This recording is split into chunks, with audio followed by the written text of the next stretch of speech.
Hello and welcome to the show. I'm taking today's recording at my desk, so we shouldn't have too many interruptions. Now, if this is your first time of discovering the podcast, don't worry, this is not a show about my life. The goal of this show is business education. So if by the time we're done with it, you find some value, please share, promote, and talk about the show so that your friends and family members in Nigeria and abroad can benefit from the questions that we tackle. They can do that by subscribing on Spotify, YouTube, Apple, or any player of their choice. And if you in particular have any sales and marketing questions, then bring them to me. You can call, you can SMS me, or you can send me a WhatsApp on 080-6466-2140. Today on the show, I'd like to let me get my notes. I'd like to tackle one question quickly. This was from Frances in Asokoro. She called in on the radio show. If this is your first time listening to the podcast, I don't just have this podcast going. I also have a radio show where I tackle business questions. Then, so Frances, her question was around what kind of grants or what kind of soft loans are available for people who want to start pharmacies or who run pharmacies, chemist business, these sorts of things in Nigeria. So that's today's question. What kind of grants or what kind of soft loans can you expect to get if you are trying to run a pharmacy or a chemist business in Nigeria? So let's see, what else? So first off, I started off by giving the usual warnings, the usual caveats, especially for those of you who are starting businesses where, health and safety is a primary concern. So I wanted to be sure that Frances has all the legal compliance in check, registered by CAC. You have all your NAFDAC certification, NAFDAC qualification. You have all your medical qualifications. What else? Everything that you need to do for these particular kinds of businesses. So just make sure that if you're like Frances, you're about to start this business, just make sure that everything is in check. And before I continue, particularly since I started the radio show, I get the impression that lots of people think that the problem is, finance, funding, stuff like that. And I've been saying it time and time again on the podcast, and I'm also saying it on the radio show. But I think it's a gospel I'm going to have to go really hard on. For most people, the problem is not finance. You think that finance is your problem, but the problem is you're doing a bad job when it comes to sales and marketing. Because this is what is going to happen. You have your business, you have your pharmacy, you have your web design agency, you have your poultry business, you have your whatever. If your unit economics are wrong, unit economics just means, have you priced this thing adequately so that the money that comes in, there's enough for you to put something in your pocket, there's enough for you to reinvest back into the business, there's enough for this thing to keep going. So if the unit economics are wrong, the unit economics are wrong. So even if you go and raise 5M and throw it into this business, the unit economics are crap. So the thing will still crumble. The only thing you're doing is you're just delaying the demise of your business. The problem that we should be fixing first of all is not funding, finance. It's sales and marketing first. Are people interested? Did I pick a right location? Am I able to move this product or serve? All these kinds of questions around sales and marketing. That's what we solve first before we go and get funding. Because some of you are just increasing your level of basic. If the business is a bad business, or you don't know how to sell the thing, or it's something that you probably have to move out of and get involved in another business. The thing is, if you go and raise 5M, 10M and throw it down this thing, you're just magnifying your level of basic. And you're just moving Judgment Day down the line. That 5M, that 10M, that 20M, that 50M, it will just buy you some time, but ultimately this thing will still crumble if you don't deal with the underlying issues. So please, you're listening to the show now. I beg, stop thinking that funding is the problem. Stop thinking that finance is the problem. In most cases, it's not. How you know? Look, guy. Anyway, if you're running the business, right, and then things are moving, you have product market fit.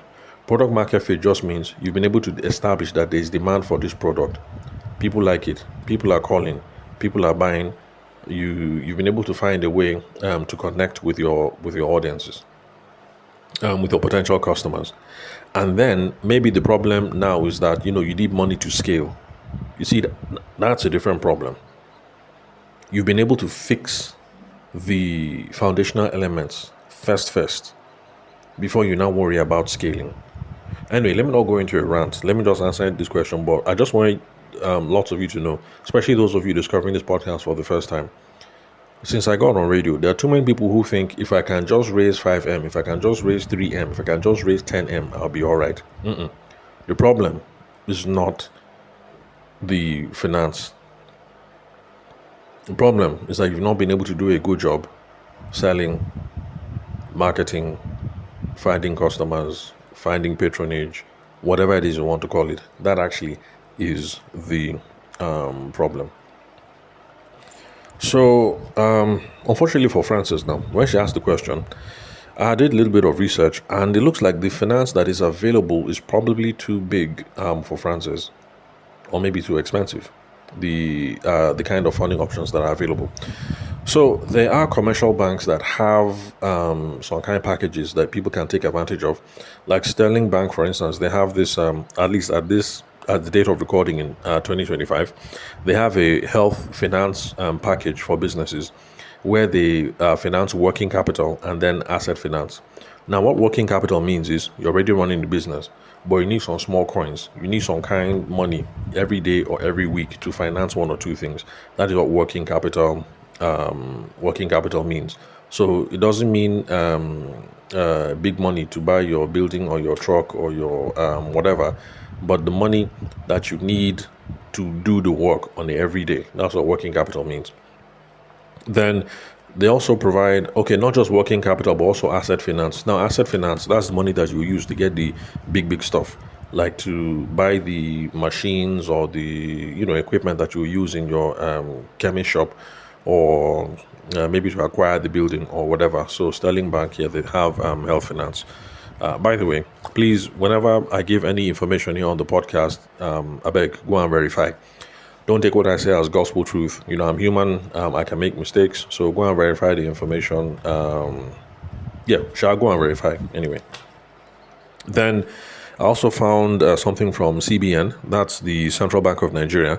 They have a healthcare sector intervention facility. That is the HSIF. As at the time of recording in 2025. If you're listening to this podcast in 2057, then go and check, find out what the current program is. So this is CBN Healthcare Sector Intervention Facility, HSIF, where they provide credit. Credit just means loan. It means I've given you some money, but I will collect the money back. Let's see what else. So they provide credit, but this is just to manufacturers. So I don't think it will cover people like Frances, because it looks to me like Frances is on the retail side, as in she's selling, not that she's manufacturing the medicine. But so they give credit facilities, that's loans, to manufacturers and suppliers, I think for 10 years, Abi? They give it to you at 9% for 10 years. Then there's also the Development Bank of Nigeria, that's the DBN. They also have some things there for people who are in the healthcare space, pharmacies, things like that. Then, of course, there's also finance options that are available if you try microfinance banks. That is where you can get some, small loans, not, gigantic money. And I hear that the rates at microfinance banks are better than regular commercial banks, but still, the average Nigerian still considers that to be expensive, but that's an option. Then I also mentioned that, there's still the age-old Isusu contribution, cooperative, all these sorts of things. Because like I mentioned, one of my family members who was able to raise, I think like 3M or 4M for his own particular business needs. I didn't know that all these small associations that people join at work, so and so association of workers, something, children of Anambra, Ihemili South, something cooperative. I had no idea that all these institutions that you join and all this money that people are putting aside every month, I had no idea that at the end of the day, it can amount to those. It can amount to. Anyway, let me just say, if you had asked me before, can somebody join Isusu or join Co-op, and then at the end of the day, raise, like 3-4 million for their business, I would have said no, that those things are too small. How much are you putting aside? You won't pass, 50k every month, or 100k every month. At the end of the year, how much is that? Blah blah blah. But yeah, some of these things give good loans, so you can try and join some of those things. Then, of course, I also mentioned non-interest financing, or Islamic finance, as some people like to call it. Don't worry, you don't have to be a Muslim to take advantage of these. So they have particular products that people like Francis can take advantage of. So in a general sense, you'd have to speak to the particular bank, and the people in the sales and marketing department will let you know what's up. So I think, okay, Nigeria, there's Taj Bank. What else? Taj. Sterling Bank also has a non-interest banking section. Sterling, Taj. I can't remember which other banks. But please, like I said, I'm not affiliated with any of these institutions. So please go and verify for yourself. Don't take it that what I'm saying is gospel truth. So there's a class of products called Mudaraba, which is profit sharing, where the bank will provide capital. The bank will give the money to be running this thing. Then you, in this case Francis, will take responsibility for managing the business. And then at the end of the day, the profits are shared in a fixed ratio. So Mudaraba, it might be something that, some people are open to. So it's not as if you took a loan and, X% every month or whatever. This one is profit sharing. Then, okay, I didn't note down the other products because I noticed that for this Mudaraba, there are 3 other banks in Nigeria that offer this particular product, that is product sharing. So if you're curious, check your Google, check Gemini, check ChatGPT. Mudaraba is Mudarabah. Otherwise, profit sharing. Or just Google non-interest financing Nigeria, and you see some of the things come up. So that if you are in this situation, you have a small pharmacy, you're trying to do some small chemist business or something, and you need funds to get the business to grow, then these are some of the things that you can use to help fund your business. However, like I keep telling people, and lots of people don't realize this, when you start looking down this route to collect money from some kind of financial institution, you will need a business plan. You will need some kind of projection. In other words, you will need some serious paperwork. This is not something that you will go in and tell them your life story and they'll feel sorry for you and then they'll give you some cheddar.